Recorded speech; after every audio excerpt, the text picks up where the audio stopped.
Boleh take picture ya? Ya, boleh. Oke. Makasih, makasih. Ada tulisan di bawah ya. Oh gitu ya.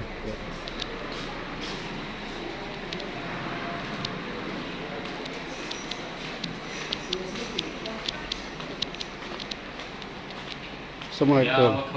Assalamualaikum.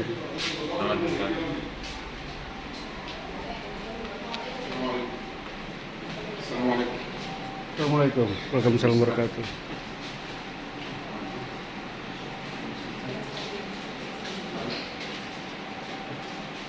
Bapak Ibu sekarang kumpul di sini ya. Ada penjelasan di sini kira-kira atas mobil.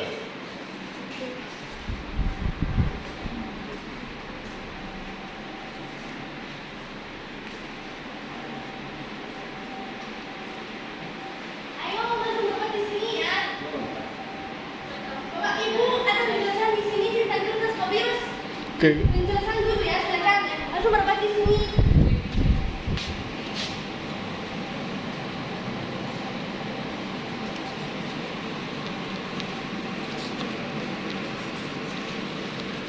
Sini semua sini.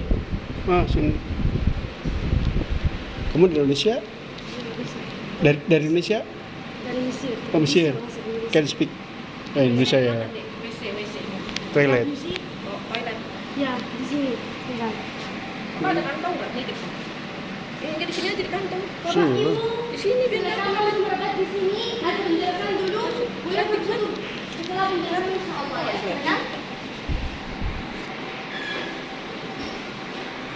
Oke, sebentar lagi kita akan melihat penjelasan bagaimana kertas papirus dibuat, mulai dari bahan sampai jadi kertas. Kita akan ini nanti akan menerangkan caranya. Simba ini orang Mesir ya, tapi udah pinter bahasa Indonesia. Nanti akan dijelaskan bagaimana cara membuat kertas dari bahan papirus.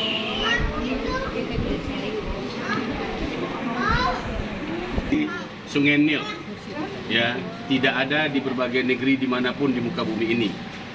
Jadi kita akan melihat dan menyaksikan bagaimana proses pembuatannya sampai seperti yang ada sekarang. Ini sesuatu yang langka yang bisa Bapak Ibu akan saksikan. Dan setelah itu ada beberapa pertunjukan yang akan membuat Bapak Ibu kaget, heran. Pantas ini kalau kita jadikan sebagai oleh-oleh bergengsi ya dari Mesir. Ya silakan. Nah. Assalamualaikum. Bapak Ibu, kita saat ini akan belajar dari Firaun. Firaun dia adalah insinyur yang pertama yang berhasil bikin bangunan tertinggi di dunia, yaitu adalah piramid.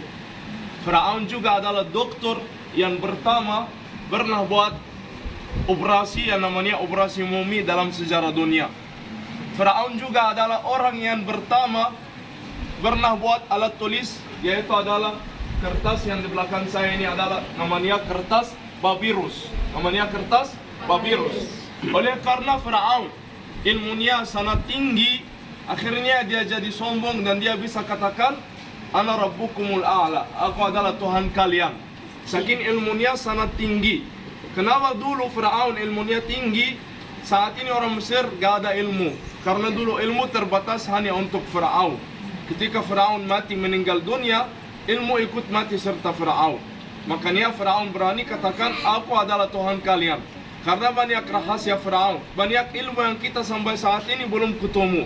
Salah satunya hari ini kita akan belajar bagaimana caranya Firaun 5000 tahun yang lalu berhasil bikin alat tulis dengan cara sederhana. Dari tanaman ini namanya tanaman papirus. Tanaman ini hanya tumbuh di pinggir sungai Nil, tidak ada di negara lain. Mungkin ada di Indonesia yang mirip. Dia satu keluarga sama yang namanya bambu atau tikar, tapi beda. Dia bisa tumbuh sampai 8 meter atau 10 meter juga. Kenapa Firaun bikin alat tulis? Seperti kita orang Islam percaya ada 2 malaikat yang catat yang kita lakukan, Firaun harus catat sendiri. Ini salah satu contoh. Firaun percaya setelah kematian ada kehidupan dan dia akan dihukum. ini adalah hari kiamat, ini adalah hari hisab. Menurut falsafat Firaun, ini dia Firaun sudah bangkit, dan ini adalah dewa kematian, namanya dewa Anubis. Sesudah Firaun meninggal dunia, dia harus dioperasi yang namanya mumi. Dia buka lubang di sebelah kiri perutnya, isi perutnya dikeluarin, lever, jantung semua dikeluarin, otak masukin kayu lewat hidung, dicabut, dibuang ke sampah. Karena menurut Firaun otak paling jahat di badan manusia, yang ajak manusia curi, selingkuh atau bohong atau korupsi, ya maka otak ini dibuang ke sampah. Yang tetap dalam jasad adalah jantung. Ini Firaun sudah bangkit, dan ini adalah riwayat hidupnya yang dia catat sendiri, yang Firaun catat sendiri. Mari kita baca riwayat hidup. Di atas ini ada 14 dewa, ada 7 yang pegang kunci kehidupan bukan salib. Mereka percaya Firaun orang baik seperti saya. Tapi yang tidak pegang kunci kehidupan ini, mereka percaya Firaun orang jahat seperti Bapak ini. Karena cukup. Gimana mereka tahu riwayat hidupnya? Mereka baca, ini Firaun lahir tahun 2005 sebelum Masehi. Firaun masuk ke sekolah 2000 sebelum Masehi. Firaun masuk kuliah 2000 sebelum Masehi. Firaun bertaubat 2025, datang ke Mesir dan ketemu saya di sini. 2025 juga Firaun diperiksa ijazahnya. Udah pernah kuliah atau belum? Percaya atau tidak? Tidak percaya? Maka mari kita mendengarkan dari saudara kita ini, lancar bahasa Indonesianya. Dia akan kasih tahu bagaimana caranya Firaun bisa buat alat tulis, walaupun ijazahnya ditulis juga di kertas papirus seperti ini. Nanti boleh bantu periksa ijazahnya asli atau palsu. Bapak Ibu, Assalamualaikum. Selamat pagi. Yang saya sukai. Oke, perkenalkan, nama saya Yasmin. Saya ahli papirus di sini. Saya akan menjelaskan bagaimana orang Mesir kuno membuat kertas papirus dari tanaman ya. Ini tanaman papirus. Tapi dulu kalau ini tanaman papirus tingginya 1 sampai 5 meter dan tumbuh di Sungai Nil, Kuta Giza, Syarqiyah, Luxor dan Aswan. Tanaman papirus ini adalah tanaman suci pada zaman karena ada beberapa alasan. Alasan yang pertama, bulannya mirip sinar matahari. Ini simbol siapa? Simbol Amun-Ra. Dan kalau ini Amun-Ra, dewa matahari pada waktu kerajaan Mesir kuno. Ya, silakan sentuh. Yang akan sentuh masuk surga ya. Mirip sapu hijau ya. Keras juga ya? Kayak sapu ini. Iya, sapu hijau. Oke. Alasan yang kedua, batangnya berbentuk segitiga. Iya? Iya. Ini Piramid, apa? piramid. Piramida. Piramida simbol keabadian pada waktu kerajaan Mesir kuno. Alasan yang ketiga, tidak ada tanaman seperti ini di negara lain kecuali Mesir. Tapi kalau Bapak dan Ibu akan bertanya, Yasmin, tidak ada tanaman seperti ini di Indonesia, di Malaysia, di Sudan, di Libya, kalau seperti itu? Jawaban saya, pasti ada, tapi tidak bisa membuat kertas seperti tanaman ini. Ya. Alasan yang keempat, ini alasan yang paling penting di sini. Kalau ada suami dan istri di sini, mana siapa? Siapa suami Anda? Ya, silakan merapat. Ya. Tapi dulu saya canda, oke? Silakan Bapak. Kalau Bapak taruh tanaman, guna tanaman ini atas kepala istrinya 3 kali. Ya. Ini artinya istri akan masuk surga. Mana amin? Suami 3 kali. Tapi kalau coba Ibu 3 kali.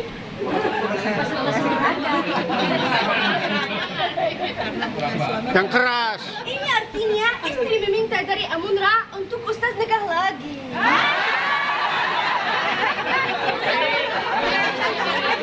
Oke, lanjut. Ya, sekarang saya akan membuat kertas papirus seperti ini dari tanaman ini. Tapi dulu saya harus memotong tanaman ini sesuai ukuran yang saya mau. Kalau saya mau ukuran besar, saya akan memotong dari sini. Kalau medium, dari sini. Kalau kecil, misalnya seperti ini.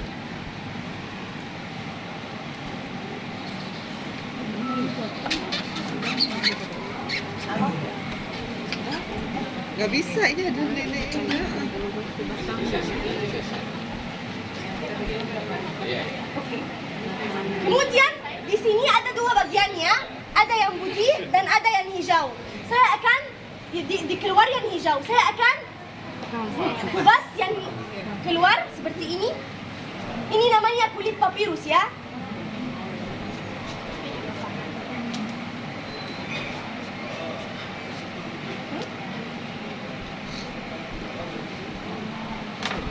Tapi kalau kulit ini kuat dan fleksibel, kenapa itu? Oke, tidak ada masalah ya.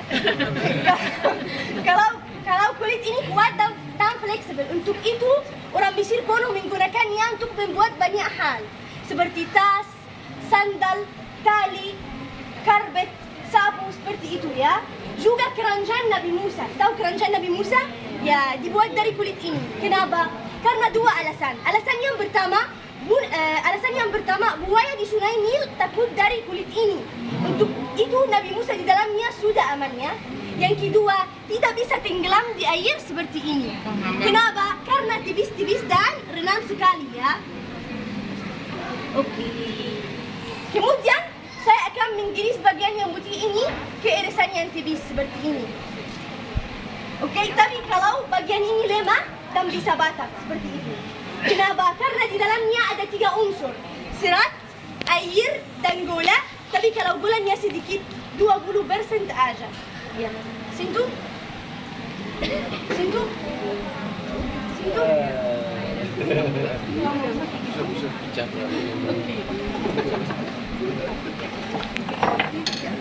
Sekarang saya mau irisan seperti ini menjadi kuat ya. Untuk itu saya akan menghancurkan serat di dalamnya dengan balu seperti ini ya.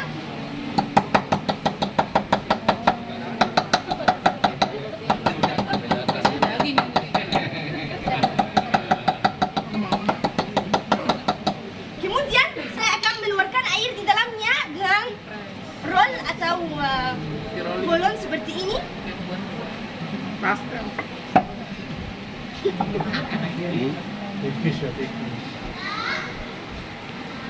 Oke, sekarang irisan seperti ini menjadi kuat. Untuk itu saya akan merendamnya di air biasa selama 1 minggu atau 2 minggu. Lama ya. Tapi dulu kalau air seperti ini air biasa, tidak ada kimia di dalamnya, tidak ada lem. Ini air Sungai Nil ya. Tapi kalau setelah 1 minggu, warna irisan seperti ini menjadi putih ya, atau kuning seperti ini. Bisa lihat?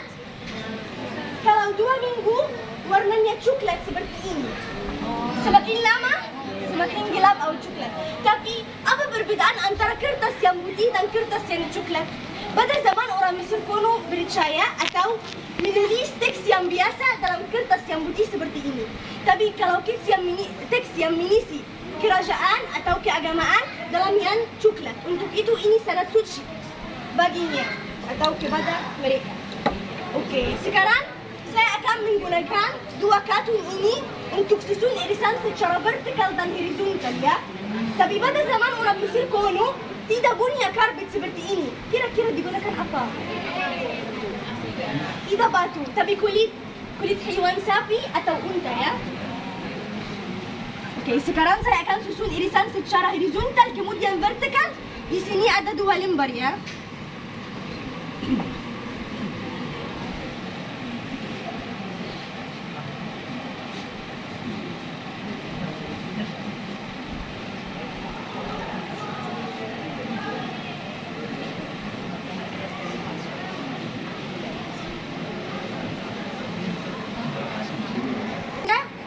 Bisa lihat?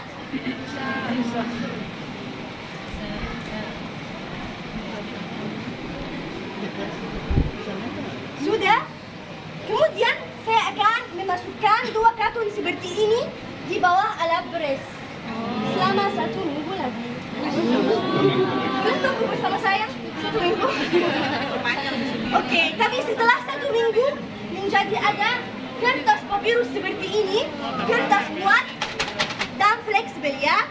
Gimana kuat, gimana fleksibel? Kuat seperti ini dan fleksibel seperti ini, dan bisa melebat kalau saya mau, dan bisa kembali lagi ya. Silakan sentuh. Duduk. Mana sih? Kalau ada mau lagi Lebih bagus dari kertas biasa. Halusan ini. Oke. Biar ada rasa-rasa. Biar Bapak dan Ibu, boleh satu lembar? Boleh satu lembar aja? Saya mau satu lembar. balikin. Saya akan menjelaskan, sabar, oke? Bapak Ibu, lanjut. Bersama saya. Bapak Ibu, semua sesuatu di dunia ada asli dan ada palsu ya. Untuk itu ada kertas papirus yang asli seperti ini dan ada palsu dibuat di jalan-jalan. Bagaimana kita tahu perbedaannya? Di bawah sinar matahari seperti ini atau sinar matahari atau lampu biasa seperti ini, kita bisa lihat garisan vertikal dan horizontal. Kalau bisa lihat. Oke? Ini bukti asli ya. Tapi kalau palsu, vertikal saja atau horizontal saja. Juga kertas yang asli warnanya beda. Bisa lihat berapa warna ya? Apa? Kuning? Ada? Ya, ada coklat? Ada putih? Ya, ini yang asli. Tapi kalau palsu warnanya sama. Juga kertas yang asli bisa memotongnya. Kalau saya mau ukuran besar seperti ini, medium kecil, paling kecil yang saya mau ya, seperti ini. Tapi kalau ini palsu, ketika memotongnya hancur ya atau rusak.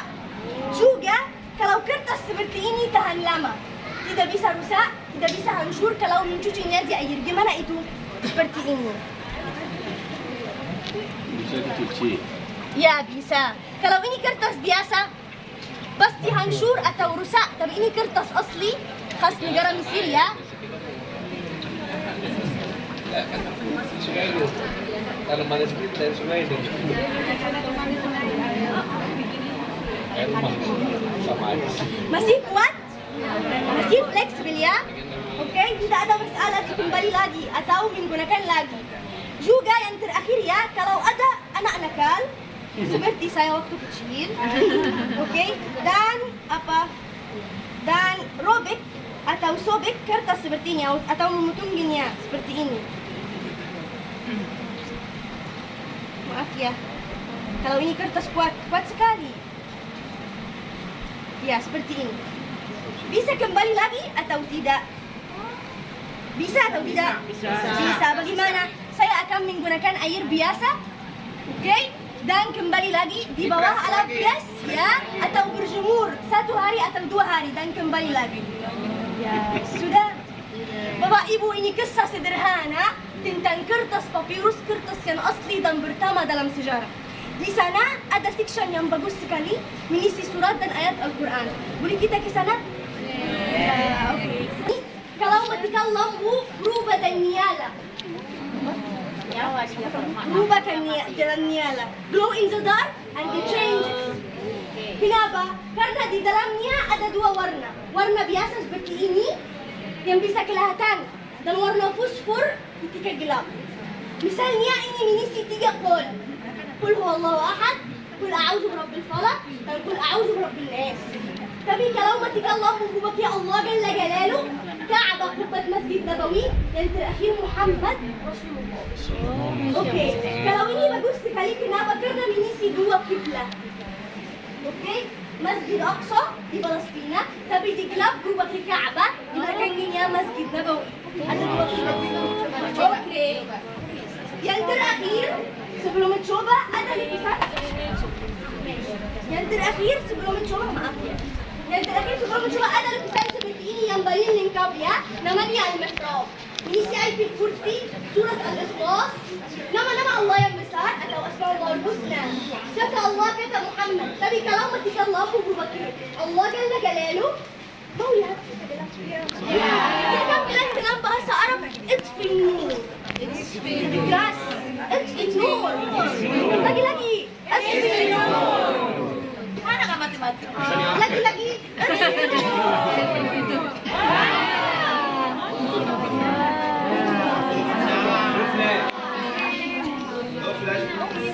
Oke, ini yang mengisi 3 qul ya.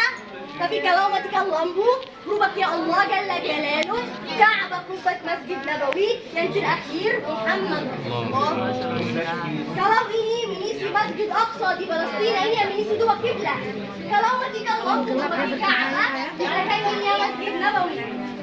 Oke, lukisan yang paling lengkap yang namanya Al-Mihrab. Oke, kalau matikan lampu berubah banyak. Allah Jalla Jalaluh, Muhammad Rasulullah, Ka'bah di belakang ini yang Masjid Nabawi. Bapak Ibu semua lukisan di sini berubah dan nyala. Semakin charge-nya, semakin nyala. Tapi harus di rumah Anda ada lampu dan semua lukisan nyala 6 jam ya. Sudah lihat? Sudah. Wala. Bapak Ibu ada lagi ya, sabar. Oke. Semua lukisan di sini handmade yang dilukisnya profesor di Universitas Kairo dan Ain Shams. Dan di sini ada 2 nomor ya. Nomor pertama ini model lukisan. Nomor kedua atau nomor lukisan. Nomor kedua ini harga lukisan dengan dolar Amerika. Kalau Bapak dan Ibu mau bayar dengan uang Mesir, rupiah Indonesia, rial Arab Saudi, dolar Amerika, cash atau kredit semuanya boleh di sini. Oke, ada diskon spesial untuk grup kalian hari ini karena hari ini ulang tahun manajer ya. Ada 50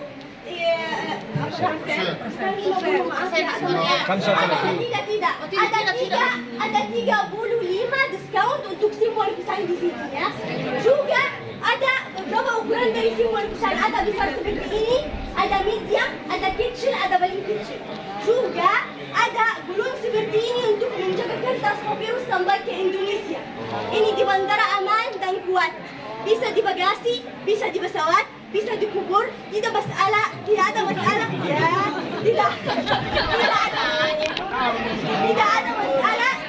di bandara, oke, dan tidak ada bajak atasnya, oke. Bapak Ibu, saya selesai.